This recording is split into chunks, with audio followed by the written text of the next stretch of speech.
friends and family. This is the Stickers and Scuffs podcast. We are back from Flamborough Speedway. We have dried out over what was. Well, we went from being burnt to a crisp at CTMP to being drenched to the bone at Flamborough Speedway.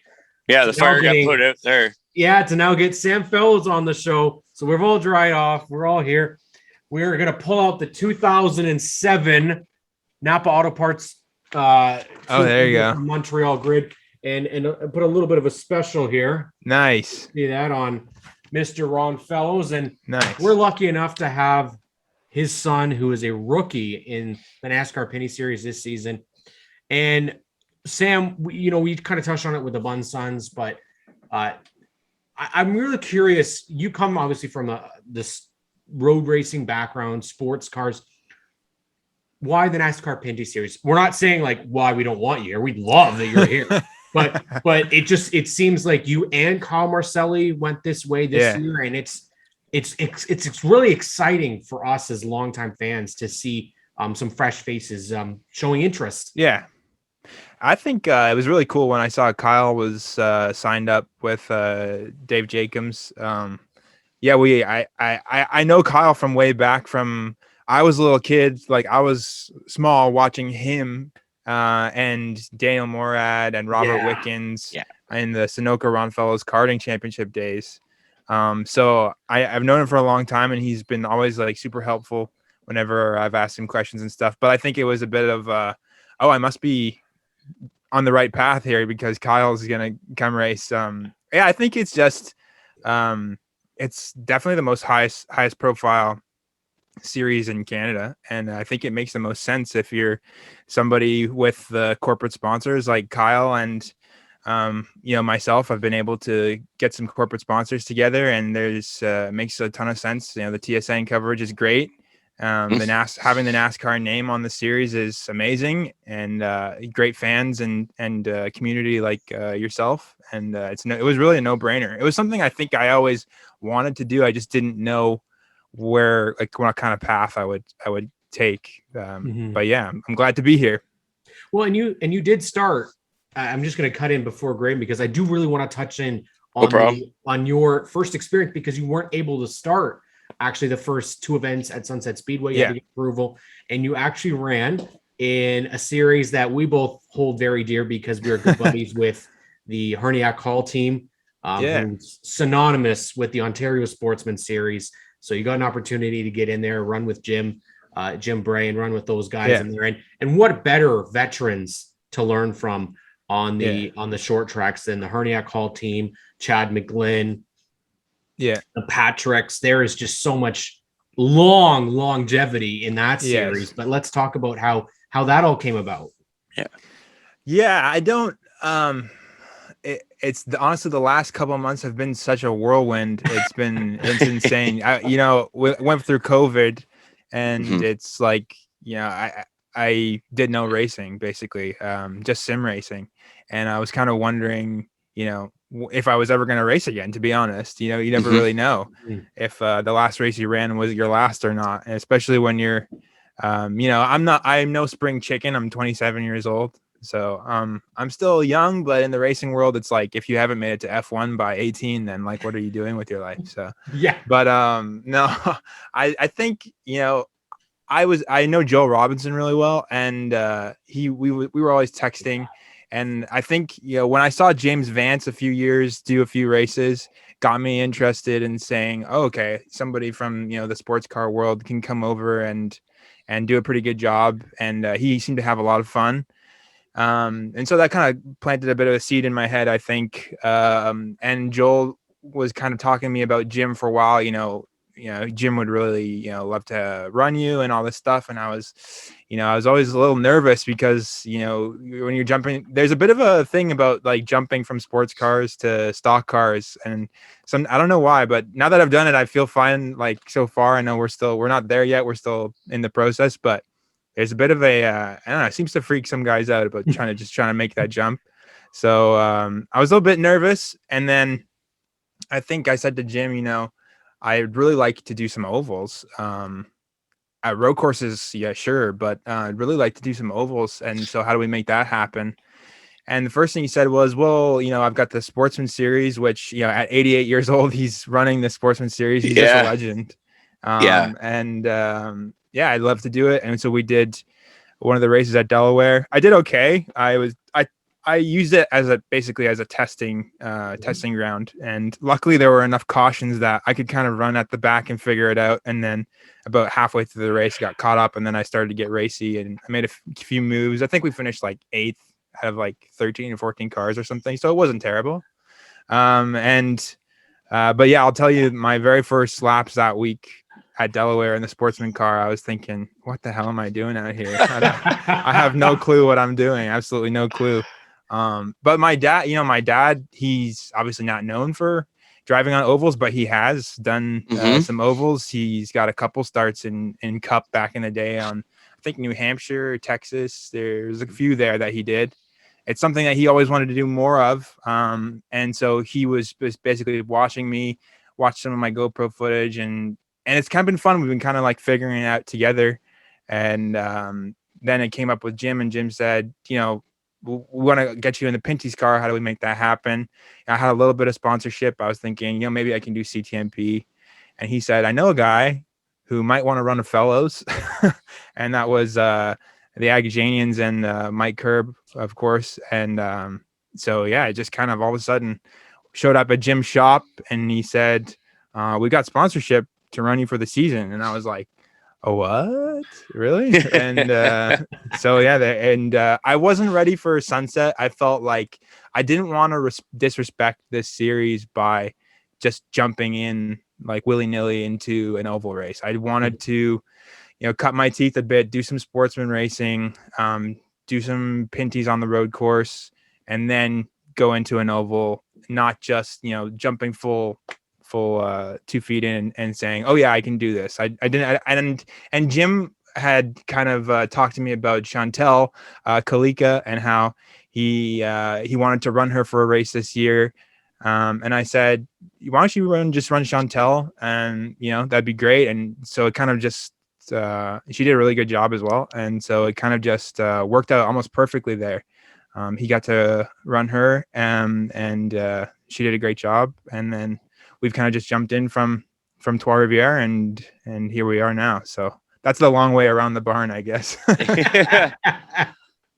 Well, you've done a great job describe like your entire foray into stock car. I tweeted it earlier. I don't know if it's through our Stickers and Scuffs or my personal handle, but it's been trial by fire basically since you jumped in the window of a stock car. Yeah. Tell us for everyone your career path. Like, how did you get to here? Where have you been? And how has it all come to be? Well, I got started late in karting because my dad's career, he was lucky enough that he was still racing for Corvette and still doing, being a road course ringer into his like late 40s. Even one of my dad's heroes. Yeah. Well, the thing is, it's crazy. It's like my dad is my hero, and it's like the weirdest. It's like such a blessing because I have. I think, if I wasn't his son and I was somebody involved in racing, he would probably be my hero anyways, but it's like, he's my dad. It's like the weirdest thing. It's so, I get it, I'm man. blessed. I'm blessed. Yeah. It's crazy. And, so he's Ron Fellows, for God's sake. I mean, I know. And when I was a kid, he would take the garbage out every Monday night. So. But yeah, the dad's career was always like the thing. And I didn't want to be like, there seems to be, and you see it a bit tweeted, from some of the Cup guys, that's like, the son or the daughter or whoever can't really be at the race because they're karting that weekend as a little kid. And I didn't ever want to do that. I wanted to always be there and see dad race. And I learned so much just from sitting around and, listening to him and other drivers talk, and in the crew chief's room and the engineer's room and at the shop. And I just tried to take it all in. And so when I got a little older and there was more time and he wasn't racing full time, we started to dabble in some of the karting. I went away to school. I studied journalism in Ottawa at Carleton University, which was fun. It was great. And I talked to my dad when I came back. He said, well, what do you want to do? I said, well, before I left, I kind of wanted to race cars, and, I've had 4 years to think about it, and I still kind of want to race cars. And he said, okay, well, we'll figure it out. So we started racing. I did the 2000 school, the Formula 2000 school at CTMP on the DDT circuit. I did some other stuff. I would go, whenever I'd get to go down to Spring Mountain, I would always jump in a Corvette and drive around. That was, super lucky, but that's kind of what I did every once in a while. And when, I didn't expect our lives to go from being, the racing, dad was a race car driver, to owning a track. But it was like all of a sudden overnight, it's like, yeah, we own what was then Mosport International Raceway, and then it became Canadian Tire Motorsport Park. And so I kind of thought, it was like there was a light bulb went off in my head, like, oh, like this is a track, like this is like one of the best tracks in Canada, and I can like literally drive it whenever I want. Like, yeah, one of the best tracks in the world. Yeah, thank you for sure. And so I think I've used this expression before, but somebody said, forget who said it, but it's like if you ever if you wait around the barbershop long enough, if you hang around the barbershop long enough, you get a haircut. Well, it's like I'll just hang around at CTMP and I'll help out with the family business long enough, and I'll get in a race car at some point. And so it kind of happened, kind of osmosis. Yeah. So we did some club racing, then lots of enduro stuff in the showroom stock, the 96 that I was talking to the boys about, and that was a lot of fun. And then some touring car. I had a lot of help from FAF Motorsports, Steve Bortolotti, the kind of the team director there. I don't know why, he just was, like, here, you can race this car. And I was like, really? He's like, yeah. And so we were racing a BMW in the Canadian Touring Car Series, doing some, we did some enduro stuff with it as well. That was a lot of fun. And it was just like small little steps up the ladder. And then we did GT3 Cup.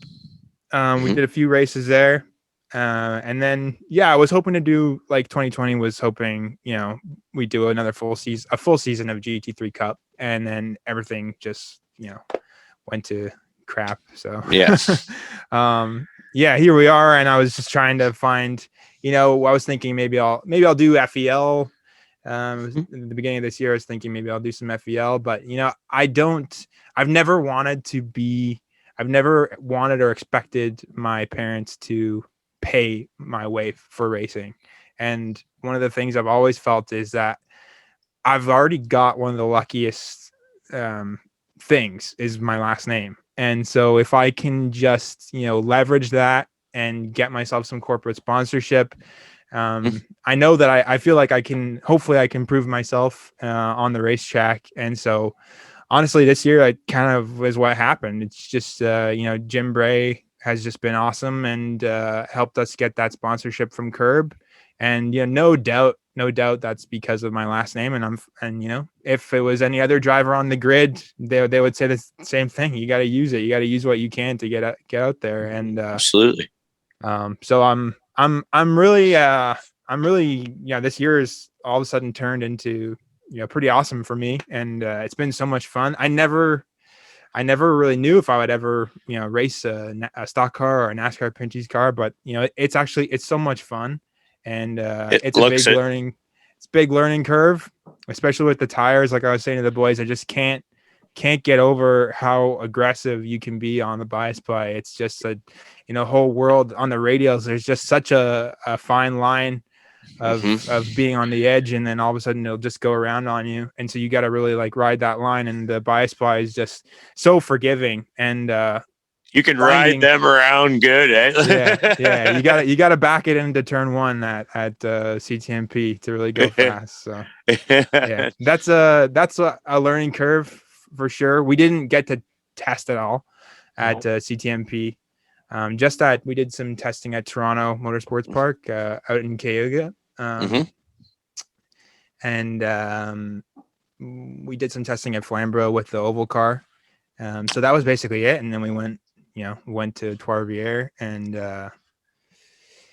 So you had seen Flamborough before. I was going to ask you, have you ever laid eyes on it or raced on it? So you did do a bit of testing. That's cool.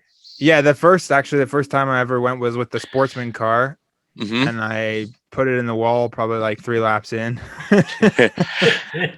It's that's an amazing track. It's an animal. Well, and we saw in practice when we were there that it doesn't mean how many times you can go around there. Doesn't matter. You can still lose it like Pete Shepard did. I'm sorry, Pete. I had to mention it. Yeah, if Pete Shepard can lose a car there, I mean, anybody can. It shows it can bite you anytime. Yeah, for sure. Yeah, and the coolest thing about this is that, we've talked for a long time that this series, why we're doing this podcast, is that it almost feels as if people just don't know it's here. Despite having a good core fan base, I think a lot of people still don't really know how good the racing is, how good it can be. And with getting in names like yourself and Kyle Marcelli, and we have names like Austin Riley, we see around CTMP all the time. His story is phenomenal, and I think he would be an excellent fit. Samantha Tan I talk about her all the time because female race car driver that wins, and she does it. She goes all over the place. Perfect story. And it seems like what we saw with Kevin Lacroix, Andrew Ranger, Alex Tagliani, that the IndyCar drivers do really well coming into this series with the road racing aspect, and then they have to adapt to the ovals. And the sports car guys, too, are bringing that kind of same aspect. Even Malcolm Strawn, you had a teammate this past weekend, which we weren't expecting, but he was also up there learning how to do the oval. And you guys, you kind of had I don't know, it was a flat tire or something that happened to you, but you learned, and you guys kept on driving, and you've stayed out of trouble, which has been kind of surprising because there's been so much calamity this year.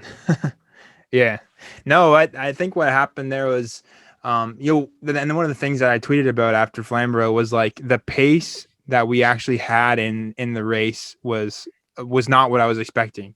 We did like a 16.05 something. And so if we had raced the second race, we would have started 11th, which is like, crazy, because our best finish this year has been 12th.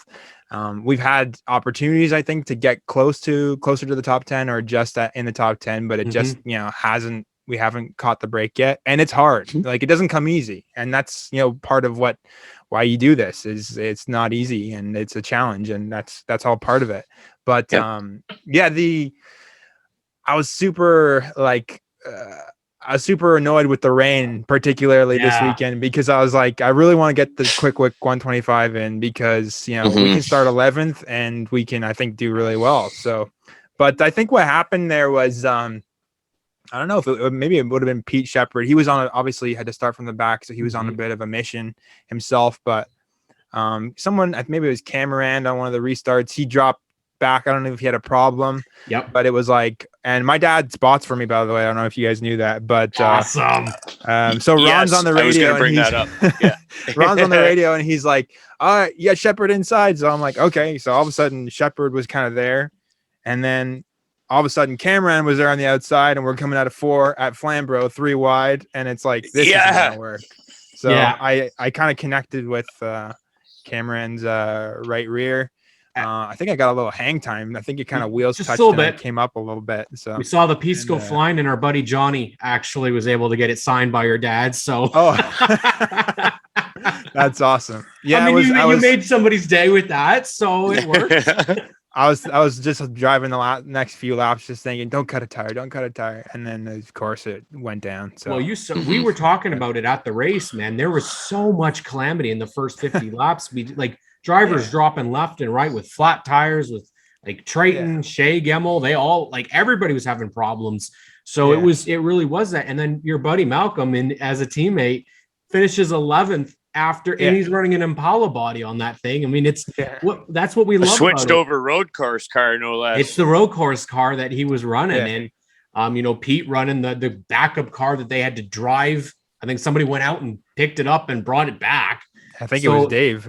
Yeah, I think it may have been Dave actually that did that. And so it's great. Like we've only been doing this since October of last year, and this is our first kind of experience at the tracks doing it. But let's talk about the people that are in this garage. Who is it that you've been able to turn to help you out? For me, it's been LP, because he was coaching Sean McKeag when I was in GT3 Cup, and Sean was driving the FAF car, and I was driving the Porsche of London car, which was kind of like a sister car to FAF, into the FAF car, I guess. So we were kind of on this little like FAF Motorsports kind of like combo team. And Sean was getting help from LP, and me and LP just like hit it off when we first met in the garage. Just to amazing. Just got along right away. Just like such a nice guy. Dude. And he's been like every time I see him now, he just like, I don't even have to ask. He just like gives me advice, and I'm just like, thank you so much, because I feel like every time I have to ask, I feel like, oh, I'm like just trying to like get more out of the LP knowledge well. So he's just like been so nice, just helping me out every time I see him. Every time we happen, it's like perfect. We happen to just like leave registration at the same time, like ships in the night, and then I'm just like, hey LP, and he's like, okay, so for this one you want to do this, and you want to break here, and I'm like, yes, thank God. I love that. That's awesome. Yeah. He's such a great guy. Like, I mean, we've talked to him here before, but like he's awesome. Every bit as cool in person, and it's cool to know that he's and obviously, I mean, from his background, he's a wealth of knowledge in transitioning to stock cars. For sure. Like what an encyclopedia. Yeah. But the thing, to your point, Cam, is I said it to Norris McDonald. He did an interview with me at CTMP, and hopefully that article comes out over the next while. But the drivers in this series are world class, honestly. Mm-hmm. And the top 5 or 6 guys I think in the right equipment and cup would be competitive. When I'm out there, and I finish 12th or 13th, I don't feel too bad, because I know just how competitive it is just to try to get into the top 10. Obviously I know I can get there, and I want to get there, and I'm pushing myself to get there, but just honestly being out there and trying to learn from them. And they're so fast. It's crazy. When the first race I did, we had a lot of problems, obviously, at Trois Rivières, but getting lapped by them, we had I had basically no brake pedal. Let's just say that. And so I was just trying to putt around and get the laps in and do the laps, but just getting to follow them a little bit every time they had lapped me, which is a little sad, but they're so fast. And you can see right what they're doing, and they're right on it. I had the best seat in the house, basically, for Trois Rivières. I was the best fan seat in the house, was driving around. Like you said, like to your learning style, as you said, when your dad was driving, you're there observing, absorbing everything, and everybody learns things different. But it's really neat that you can take that and be able to, I mean, genetics probably help. It's got to be in the blood for sure. But I mean, that you can take that and apply it when you can get into the car and make it go fast in your respective discipline, whatever it is. So, I mean, that's the concept of speed that or being able to technically drive that not everyone is born with. We talked a little bit about this at Flamborough. We unfortunately didn't get the audio, but that's right. Tell us about like the actual technical part of stock car driving versus sports car driving. What you're telling us about, like left foot braking, clutch pedal, that sort of thing. Like, do you use clutch pedal to shift in a stock car race, or ovals versus road courses and whatnot? Well, I think there's it seems like every kind of step you go in NASCAR, the cars are a little different. And so, the cars in Cup are slightly different than Xfinity, obviously. Right. Xfinity to the trucks are different. And then it's all the way through to the International Series. And, Pinty's is no different. It's different. It's, the bi-split dire makes it a lot different. the brakes, all that stuff. But the similarities in, the straight cut gears and the transmissions are, I think the current day, driver is usually left foot, and seems like that's what everyone is doing. When I first got into the car at Cayuga, I had never in real life done left foot braking. I'd done a lot of sim time on the sim. It always just feels natural left foot brake. And I've always been a heel toer. So I thought, I'll just go in heel toe, and it just didn't feel natural. And so I just started left foot braking, and I didn't have any problem with it right away. So it felt good. I know my dad, fun anecdote is in Cup, the last Cup race he ran was probably 2013, but he was still heel and towing with the clutch. Which is something that he felt that the car could roll better, and be more compliant under braking and turning if he was using the clutch. And cool. So that's something I thought maybe I can do that in the Pinty's car, and it didn't work out. So the left foot braking, I think, makes the most sense, I think, honestly, in these cars. And it's been fun. It's been the coolest thing is just like, the straight cut gears and just being able to, bash in those gears. It feels awesome. It's like a race tractor almost, where you just kind of ram a bit. But like, I'm not a race car driver. I'm a truck driver. But when you're braking with your left foot, you can kind of keep the car loaded up, I guess, with your foot and the throttle, and just set the nose if your brake bias is more to the front, right? It kind of helps set the nose while keeping the car loaded up, right? Yeah, the brake bias is biased to the front, but I've been all year just trying to get as much rear bias in as I can, because it just feels like you really just need to rotate these things. Yeah. And so at CTMP especially, I think another one of the things that's good as well though is being a right foot braker and trying to no doubt, and I've seen it in data when I've worked with some of the NASCAR guys from down south. There's a lot of being on the brake and throttle at the same time, and that comes from running the ovals down there, and that's no doubt there. And on the ovals that happens a little bit, but it's good as well on to try to preserve your equipment as a right foot braker, to tell yourself consciously to get your foot off the throttle and then go to the brake and try to do it like this rather than like that. Try to do it nice and easy. Discipline. Yeah, and that's one thing I've been trying to think of as well is be aggressive, but don't go over the edge. And that's something I've always tried to just be smooth in everything I've always done, and maybe a bit too smooth. I think I can. My level of aggression is getting there, but it's like I said with the bias ply tire, I was not prepared for just how aggressive you can be. You really throw it in, drive it sideways. But when you get the hang of it, I think I only started to really get the hang of it at the end of the 200-kilometer race, the Clarington 200. So I would have been fine if we had to do another 200-kilometer race after that. Yeah, definitely. Now it's funny. You had mentioned a quote earlier that if you wait around in a barbershop long enough, you'll get a haircut. Well, yeah. Graydon and I don't have much to really talk about here, but something that is well known is the fellow's hair. And it's nice to see that you and Trayton Lapsovich are going to battle for the best hair in the series right now. Yeah, since we don't have Brian Cathcart there full time anymore. Although it was nice to see Brian Cathcart there. That was pretty cool. Still had his flow going from all these years later. It's a little bit thinner up top, but that's the way things go. So. I can't grow the mustache though. Like Ron used to have the awesome thick mustache. He had the stash, the good wrench colors on there, and I gotta ask though, would you be turning away some sort of a hair deal, sponsorship if First Choice wants to come on board and give you some sort of a sponsor? Absolutely not. Perfect. Yeah, Dove Men, First Choice, whatever. Let's do it.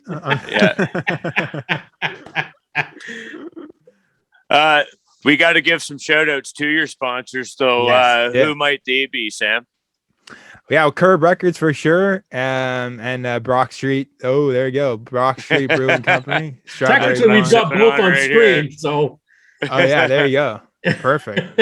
Yeah, Nice. Brock Street. Actually, I don't know if you guys remember, but they got involved with CTMP a couple of years ago for the 61 lager that became like kind of the official beer of CTMP. I have It's one of those delicious. cans here somewhere, but I don't know where it is. It's in a tote someplace. He has a lot. Yeah. He has a lot of cans, so They're collectible.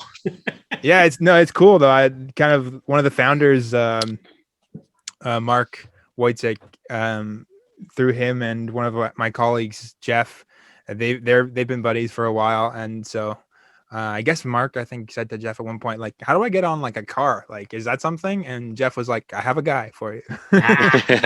So shout out to Jeff. He's my agent now. Every time he calls me, I just answer the phone. I go, talk to me. I mean, he's got everything down so far, Graydon. He's got the full Tom Cruise from Days of Thunder already. So quite a bit taller. Definitely.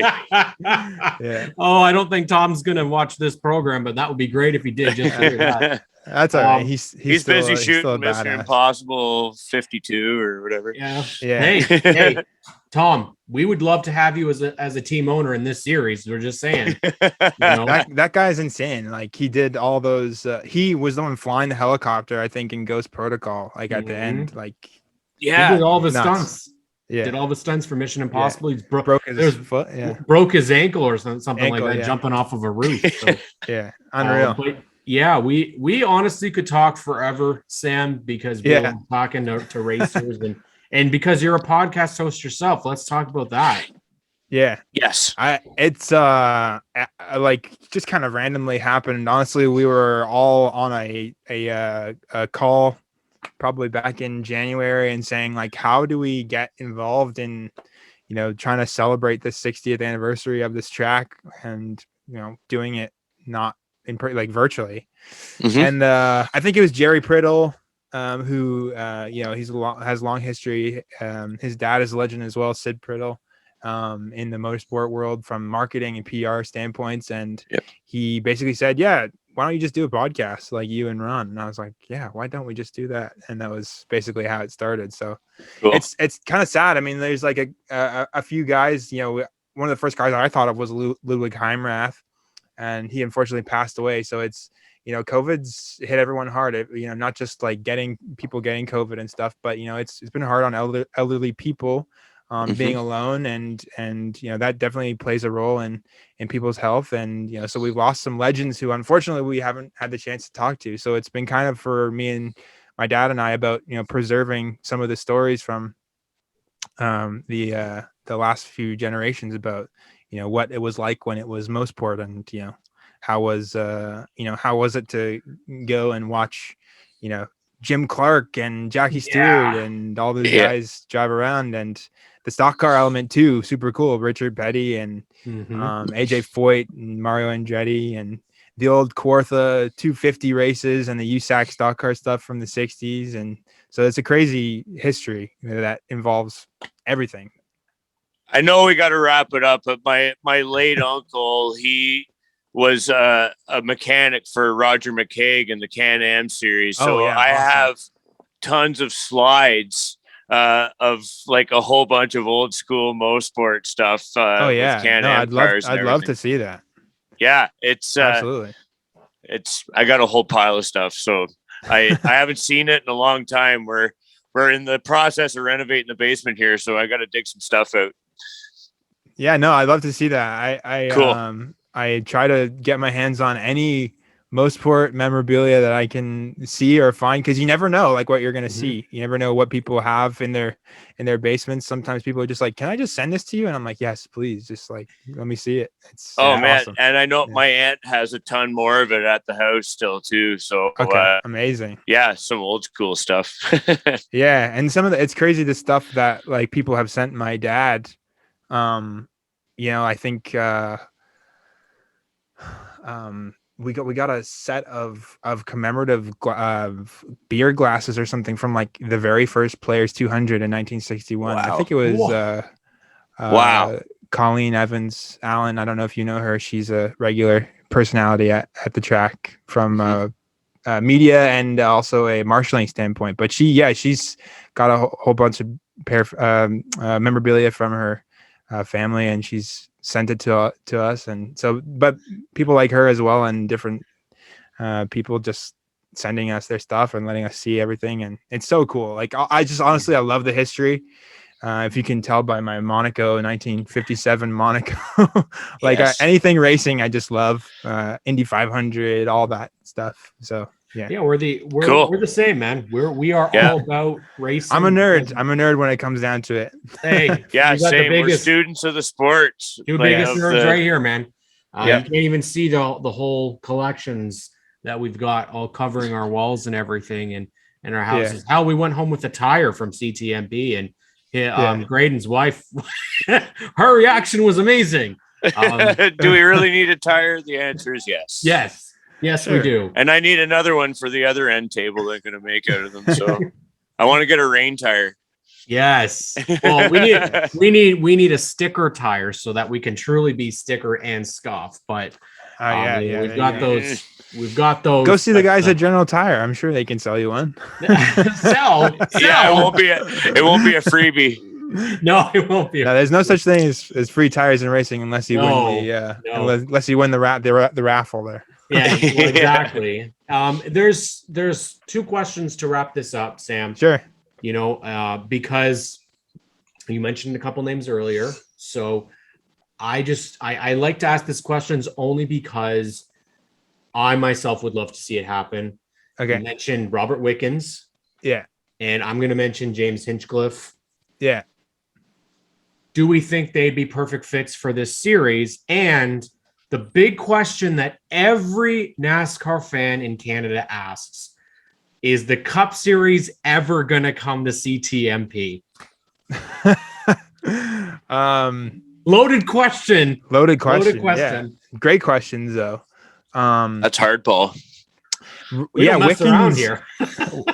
Wickens, I think I'd just love to see, where he goes. And you guys saw when he he did the test with the Hyundai TCR car. Yes. And, so I think things are trending in the right way. I think if he gets back to a place where he's able to race, I think honestly, he'll race like whatever he wants and whatever he can. I think he's just like, I can't imagine being away from it for so long and being through the stuff that he's been and coming out on the other side and not just wanting to do like as much as you can. So hungry. Yeah, you never know, being so hungry. Exactly.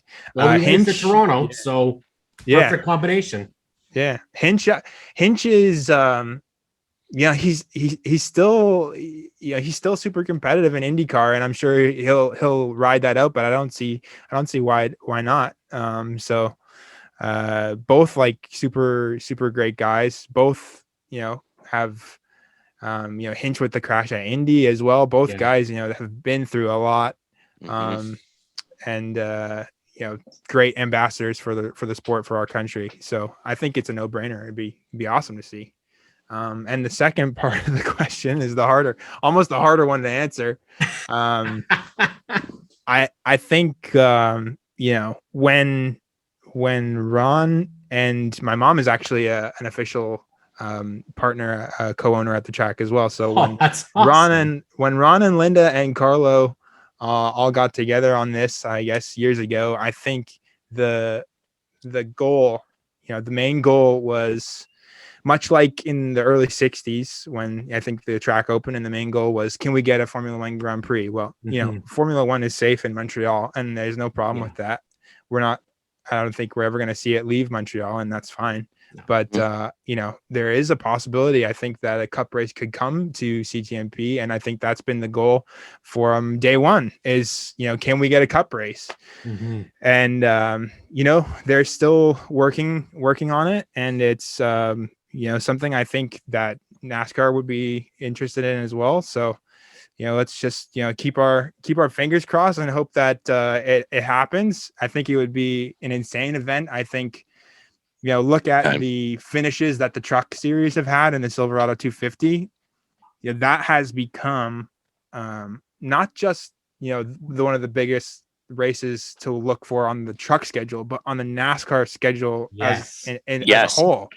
Yep. And so that says a lot, I think. And Toronto is a huge market, massive market, and I think it's a no-brainer for both entities. And unfortunately, I think COVID has made things difficult.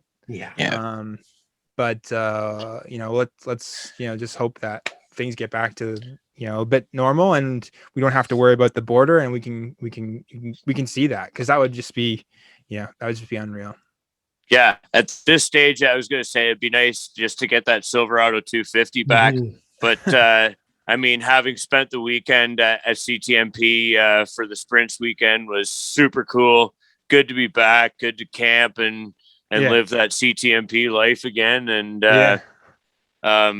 man, it was just nice to camp there again. My wife she's a casual race fan because she kind of has no choice in the matter, but she enjoys the hell out of camping there. So it's the best of both worlds, because you're within walking distance to camping, and then you can just step away and watch some racing at any given point. So it's the best family fun there is, really, for the summertime for us. Yeah, I appreciate you saying that. That's very nice of you. I think so as well. And it's kind of like, to kind of bring it almost full circle, is like you guys are saying about the Pinty series. It's almost like a bit of a hidden gem, almost for, it's crazy how many people don't know about it. Well, it's the same thing for CTMP. It's crazy how many people still don't know after, 60 years that, they have one of the world's greatest racing circuits in their right in their backyard.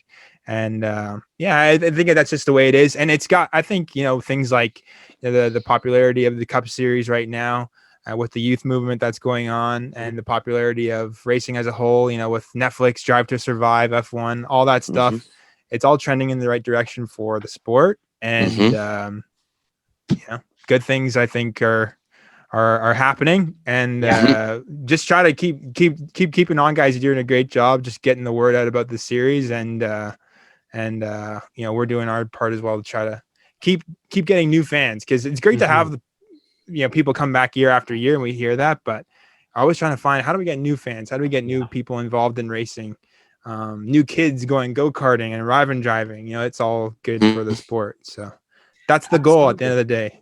Absolutely. Getting to talk with the driver on a podcast, that's how you build some new fans for sure. Graydon, what do you have to say to Sam Fellows when we wrap it up?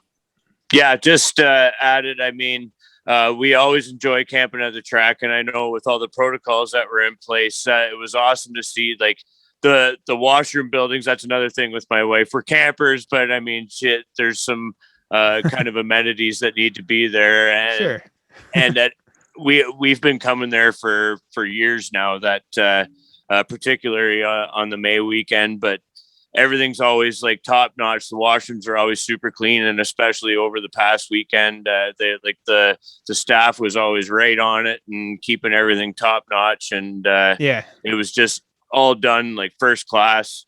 And awesome. As far as today and the season, it's been cool to see you make the transition. It's cool to we got a few more races to get in before it all winds down, and we can't wait to see. Gotta get that top 10. That's my goal, man. We get that top 10, I'll be a happy man. So, well, the fam, Cam and his dad will be there every step of the way. We can't wait to see it. Awesome. Thank you, guys. I appreciate it. Well, we want to thank Sam Fellows for joining us on the Stickers and Scuffs podcast. Make sure you guys go out, check out CTMP, check out Brock Street Brewery, check out Curb Records, check out Sam's hair. It's all good. Have yourselves a great week. We'll catch you on the next episode.